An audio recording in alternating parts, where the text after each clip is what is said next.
अंबरनाथ पूर्व नगर परिषद और बीज वितरण विभाग की लापरवाही और बिल्डरों के मनमाने काम से जनता परेशान। अंबरनाथ पश्चिम के एमआईडीसी की बिजली लाइन रेलवे ट्रैक के नीचे से होते हुए पूर्व के ड्रेनेज लाइन में से लेकर बिल्डर द्वारा मनमानी काम हुआ, जिसके कारण ड्रेनेज लाइन की गंदगी चौकअप होकर सड़कों पर निकल आई, जिससे वहां की जनता परेशान हो गई और उन्हें मजबूरन इस गंदे पानी से होकर गुजरना पड़ा। इस ड्रेनेज लाइन की गंदगी के कारण बीमारी फैलने का अंदेशा बढ़ गया और भविष्य में ड्रेनेज लाइन के भीतरी इलेक्ट्रिक लाइन लीक होकर बिजली के करंट लगने से लोगों की जान के खतरे से भी इनकार नहीं किया जा सकता। बताया जाता है कि ये बिजली लाइन अंबरनाथ पूर्व के निसर्ग ग्रीन्स और मोहन प्रेशियस ग्रीन्स को दी गई है।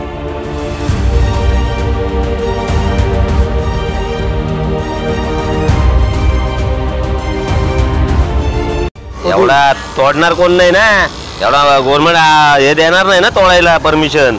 बिल्डरचे हातात आहे आता बिल्डर का एवढा रोड बनव तोडतील ना लोक परत। बिल्डरने बनवला ना? नाही एवढी बिल्डरने बनवलाय, म्युनिसिपालिटीची काम आहे ती।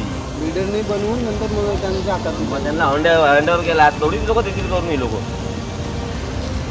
आणि पाईप त्यांना तुला अडवत अरे आरपार पाईप आहे पटरीच्या आरपार पाईप केलेला आहे तो। मेन लाईन घेतले, मेन लाईन पाण्याची नाही, इलेक्ट्रिक केबल आहे एमएसीबी मधली डायरेक्ट। म्हणून तर तुम्हाला बोललो सांभाळून करा, इलेक्ट्रिक केबल आहे, 3 केबल आहेत खाली। चालून आले पण हा त्रास किती आहे।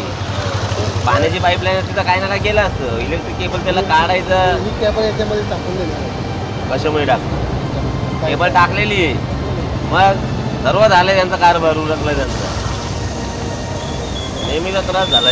मी महाराष्ट्र नवनिर्माण सेना मनसे उपशहराध्यक्ष पश्चिम संदीप विठ्ठल बुडे। मी आज 30 वर्ष झाले इथे राहत असता तर या परिसरामध्ये जे काही बिल्डिंगची कामं चालू आहेत, ज्या प्रकारची रस्त्याची कामं चालू आहेत, ज्या प्रकारे इथे चेंबरची कामं चालू आहेत, त्या अनुषंगाने आज अंबरनाथ नगरपालिका आणि एमएसीबी मार्फत काही केबल्स या चेंबरमार्फत टाकण्यात आलेले आहेत। त्याच्यानी होणारा लोकांना त्रास, आरोग्यदायी अशा काही गोष्टी घडणाऱ्या गोष्टी इथेशी घडलेल्या आहेत। आज हे चेंबर, या चेंबरच्या आतून जे केबल जे गेलेले आहेत त्या केबलमुळे पूर्ण पाणी अडलं जातं, त्याच्यामुळे तो पाणी पूर्ण रस्त्यावरती वाहून जात असता त्याच्यातली पूर्णपणे जी काही घाण आहे ती लोकांना त्रास, येणाऱ्या जाणाऱ्या शाळेकरी मुलांना त्रास व त्याच्यानंतर वृद्ध सकाळी मॉर्निंग वॉकला आलेले असतात त्यावेळेस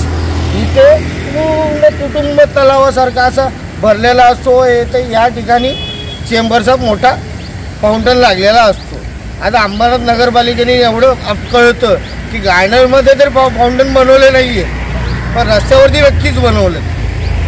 आज मोहन प्रेशर बोलतात त्यांना ग्रीन, आज ग्रीन म्हटलं तर काय झालं, एकदम नॅचरल पद्धतीने ही लोक घरं देण्यासाठी ही लोक इथे बसली आहेत आणि त्यांनीच हे कारभार इथे करून ठेवलेले आहेत। त्यांच्याच बिल्डिंगसाठी येणारे काही केबल्स आहेत त्या चेंबर्स मार्फत या लोकांनी आखून घेतलेले आहेत। आज आम्ही वारंवार सुनील साहेबांना नगरपालिकेमध्ये वारंवार त्यांना सांगून त्या लोकांनी फक्त 2 लेबर पाठवणार, ते चेंबर मोकळे करणार, पाणी मोकळे करणार, तर त्याच्यातून केबल का तुम्ही बाहेर काढत नाही? ती जी काही केबल आहे ती एमएसीबी मार्फत आज रेल्वेच्या रुळाखालून याला रेल्वे प्रशासनसुद्धा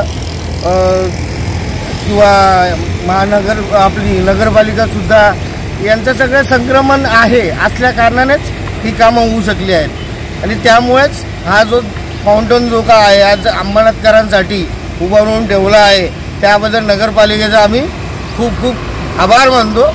आणि याच्यापुढे जर असं काही घडण्यात आलं तर अंबरनाथ नगरपालिकेसमोर तीव्र आंदोलन आम्ही करू।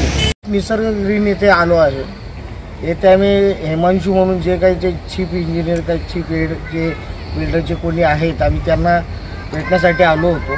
तो जे केबलचा जो काही प्रश्न तिथे निर्माण झाला आहे चेंबरमध्ये, सदर जबाब देण्यासाठी नाही त्याच्यामध्ये निसर्गचे कोणी वरिष्ठ दिसत आहेत किंवा मौनवाल्यांकडे आम्ही गेले असता तिथेशी आम्हाला सदर जबाब असाच मिळाला जातो की ती केबल जी काही आहे ती निसर्ग ग्रीनवाल्यांची केबल असल्या कारणाने हा सगळा प्रॉब्लेम होत आहे. आणि याचे जे कॉन्ट्रॅक्टर पाटील म्हणून यांनी आम्हाला सदर जबाब दिला असता, आम्ही मौनवाल्यांकडे विचारणा केली असता त्यांनी आम्हाला सांगण्यात आलं की व्होल्टेजचं कमी प्रमाण होत असल्या कारणाने या लोकांनी MSEBकडून एक्स्ट्रा काही केबल्स टाकून घेतल्या होत्या निसर्गवाल्यांनी. आणि ह्या जे काही केबल आहेत ते काही निसर्गवाल्याच्या आहेत. काही केबल जी घेतली आहे ती चेंबरच्या आतून घेतली आहे. ती चेंबरच्या आतून घेतल्या कारणाने काय होतं, पाणी पूर्ण तुंबल्यानंतर तिथे तलावसारखा तिथे तयार होतं. त्याच्यामध्ये ही जी काही केबल आहे ती निसर्गवाल्यांची आहे का मौनवाल्यांची आहे. आज मौनवाल्यांच्या समोर हा काही जो प्रकार जो काही घडतोय तिथे, आज त्याच्यासाठी दोन्हीही कंपनी जे बिल्डर्स आहेत ते दोन्हीही याच्यामध्ये उतरत नाही. आणि नगरपालिकासुद्धा याच्यामध्ये कुठल्याही प्रकारचा हस्तक्षेप घेत नाही आहे की त्याचा ते जे काही दूरदृष्टी तिथे काय घडलेली आहे, तिथे लोकांना आरोग्याला खराब होईल आरोग्य खराब होतील अशा काही गोष्टी तिथं घडत आहेत. त्याच्यासाठी ना बिल्डर कुठले पुढाकार घेते ना नगरपालिका पुढाकार घेते. त्याच्यामुळे हा सगळा प्रकार घडत आहे. इथे आता सध्या जी रोगराई पसरत आहे, ज्या प्रमाणात व्हायरस वाढत आहेत, याच्या मागे नक्की आहे तरी कोण, नक्की हा काय प्रकार आहे, लोकांना आरोग्याला त्रास होईल अशी कामच काय लोकांनी करावी. आज तुम्ही ग्रीन्स म्हणून जे एवढ्या मोठ्या बिल्डिंग बनवा लावल्यात, लोकांना ज्या प्रकारचे स्वप्न तुम्ही दाखवली तशी बिल्डिंग उभारायला लागलात. आज त्याच्या मागचं काळं हे आज रस्त्यावरती तुम्हाला बघायला मिळालं असेल.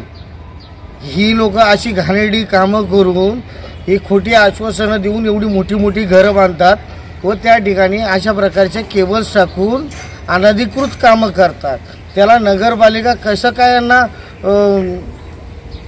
मागे घालते ते देवाला माहिती. आज आम्ही नगरपालिकेमध्ये सोमवारी गेले असता पत्रव्यवहार करून आम्ही त्यावेळेस त्यांच्याकडे सुनील साहेबांकडे आम्ही मागणी करणार आहोत. इथेशी आम्हाला दोन्ही बिल्डरच्या ऑफिसमध्ये जाऊन आम्हाला कोणत्याही प्रकारचा काही सदर उत्तर काही व्यवस्थित मिळालेला नाही. जय महाराष्ट्र.